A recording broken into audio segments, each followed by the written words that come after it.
The road stretched endlessly beneath the pale glow of the dying sun, its dust curling up in small ghostly clouds behind the wanderer's boots.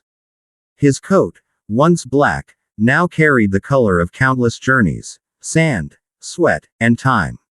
His name was Elias, though few still called him that. On the road, names didn't matter much. Only the path, and what it made of you. He had been walking for days through a land that neither welcomed nor rejected him. The horizon burned orange, and somewhere in that burning distance lay a village he had heard of, a place where a storm had passed, taking with it the peace of those who lived there. But Elias wasn't heading there for peace. He had heard a story whispered in a tavern 3 nights ago, about a child's dog lost in that same storm, a small golden retriever named Luna. The girl who owned her hadn't stopped crying since. He didn't know why the story clung to him. He had heard hundreds like it before. People losing things, people losing everything. But that name, Luna, echoed in his chest like something sacred, like the sound of a promise he had once made to someone long gone. So he walked. And the road obeyed. When the wind rose, it carried the faint smell of rain and old wood smoke. He came upon the remnants of a farmhouse, half collapsed, where a thin line of smoke rose from what might have been a chimney. He hesitated, then knocked on the tilted doorframe. A woman's voice, rough from worry, called out for him to come in. Inside, a fire struggled against the chill. The woman sat near it, her hair streaked with gray though her face was not yet old. Her eyes were sharp, weary but kind. "You've been walking a while," she said. Elias nodded. "Since yesterday morning." She poured him water from a clay jug.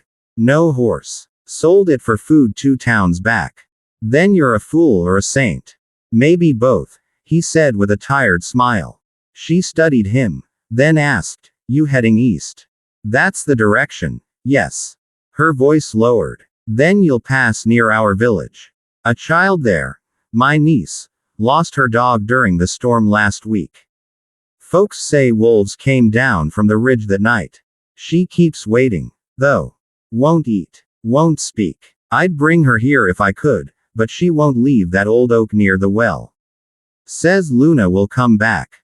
Elias' fingers tightened on the clay cup. "Luna," he said quietly. The woman looked up. "You've heard. In the tavern," he replied. "I was heading that way anyway." She gave a small, searching nod. "Then maybe you'll see her. The girl, or the dog. Either way, if you do, tell her aunt's waiting." Elias promised he would, and before dawn the next morning, he was back on the road. The sky bled slowly from purple to gold, and the first light of day painted the fields in silence.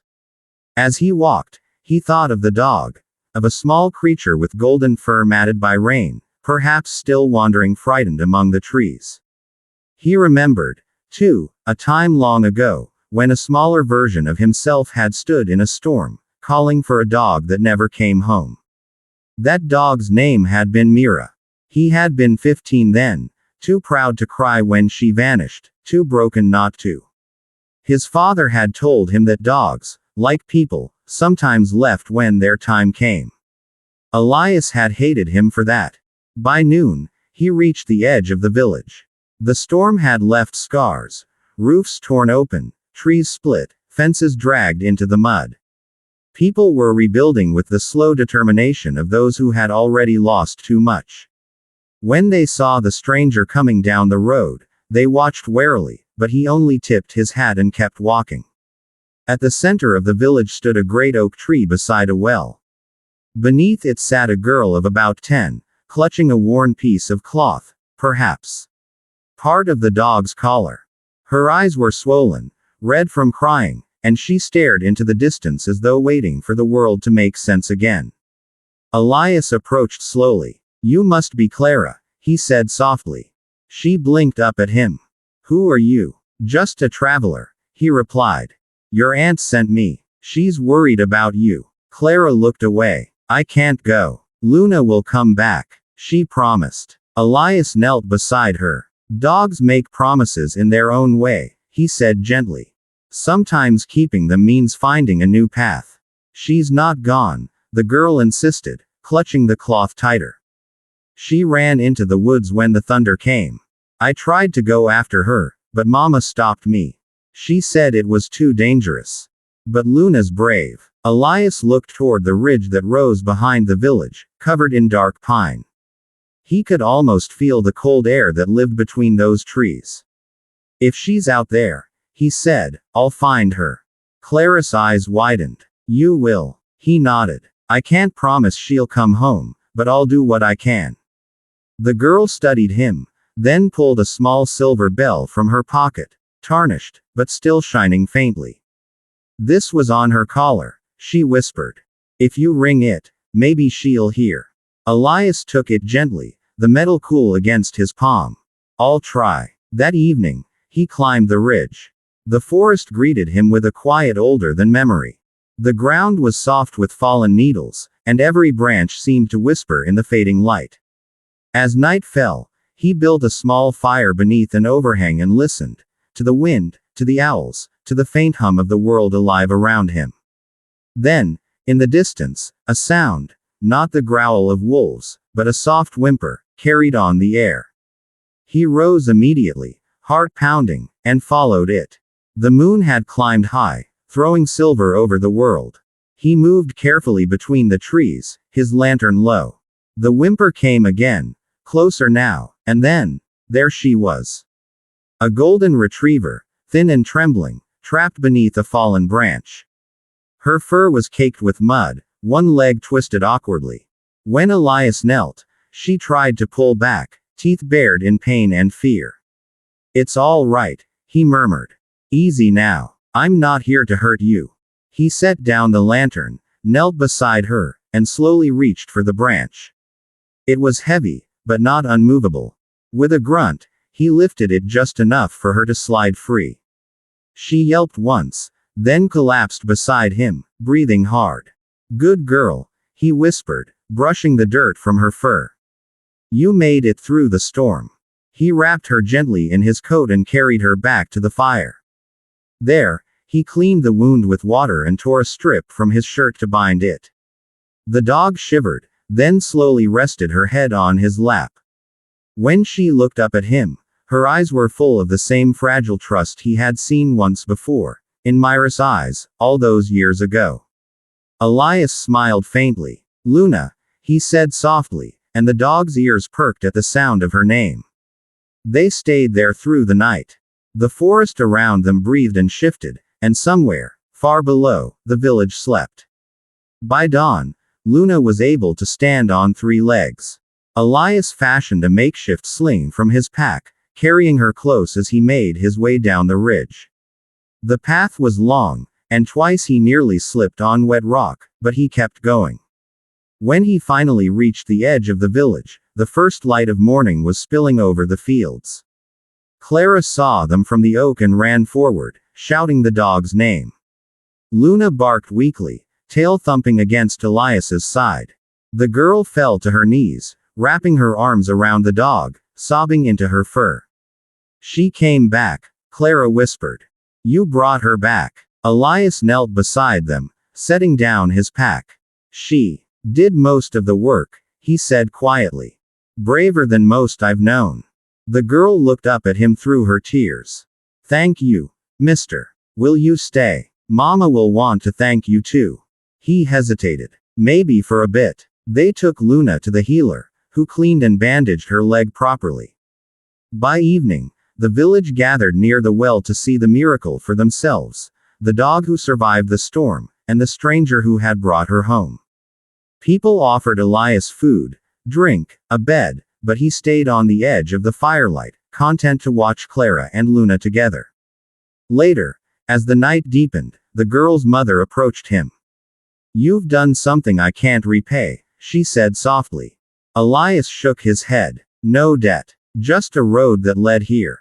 She studied him. You don't belong to any place, do you? Not for long, he admitted. She nodded. Then I hope wherever you go next, someone waits for you like she waited for that dog. He smiled, a little sadly. Maybe someone once did. When the village slept, Elias packed his things. Luna, resting by the hearth, raised her head as if sensing his movement. He knelt to stroke her fur one last time. "You've got home again," he whispered. "Keep it this time." At the edge of the village, under the same oak where he had first met Clara, he paused. The silver bell still hung from his belt. He tied it gently to a low branch, where it caught the moonlight.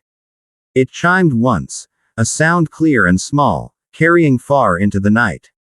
The road called again, and Elias, the wanderer, answered. He walked east for days after that, through valleys washed clean by rain, through towns that barely remembered their own names. Sometimes he thought he heard the faint ring of that bell behind him, or the echo of a girl's laughter carried on the wind. He didn't look back. But the world has a strange way of looping paths together. Months later, in another town far from the ridge, Elias stopped at a market to buy bread. A boy there was playing with a small dog, golden, bright-eyed, limping slightly on one leg. She wore a collar with a tiny silver bell that chimed when she ran.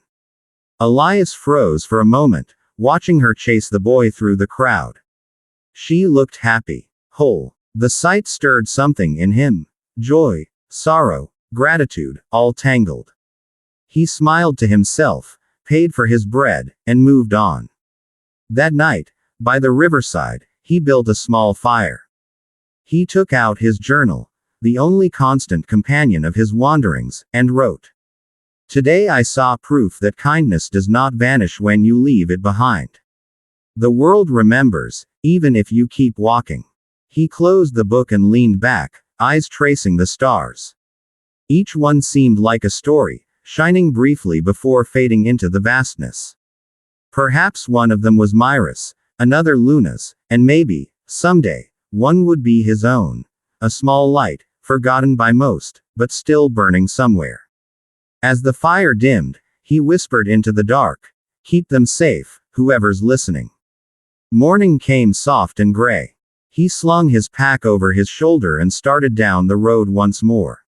The seasons turned. Towns came and went. Elias grew older, slower, but the quiet fire inside him never went out. He became a small legend in the places he passed, the wanderer who helped without asking, who found lost things and mended broken ones. Some said he had a map that led to every heart in need. Others said he followed no map at all, only the whisper of compassion wherever it called. Years later, he found himself once more in that same region, the one scarred by the great storm. The fields were green now, the houses rebuilt. Children played by the well under the oak tree, bigger now, its branches full and strong. He watched from a distance until one of the children noticed him. "Traveler," the boy shouted. "Are you looking for someone?" Elias smiled faintly. "Just passing through." A young woman stepped out from a nearby house, wiping flour from her hands. She looked at him for a long moment before recognition softened her face. "Wait. You're the man who found Luna." It was Clara. Grown, but the same bright eyes. He nodded. "You remember. I could never forget," she said, walking closer. "You disappeared before I could thank you properly. Luna lived a long life after that. She had pups. One of them's still with me." Elias's eyes warmed. "I'm glad. You still wandering?" she asked. He looked out toward the horizon. "For now." She hesitated, then said, "You could stay, you know. Just for a while." He smiled, the kind of smile that carried both peace and farewell. "The road still needs me, I think." Clara understood. "Then at least take this." She handed him a small wooden charm, a carving of a dog with a bell around its neck. "So you don't forget us." He turned it over in his hand, then nodded. "Thank you." As he walked away once more, the bell inside the charm gave a faint, familiar chime.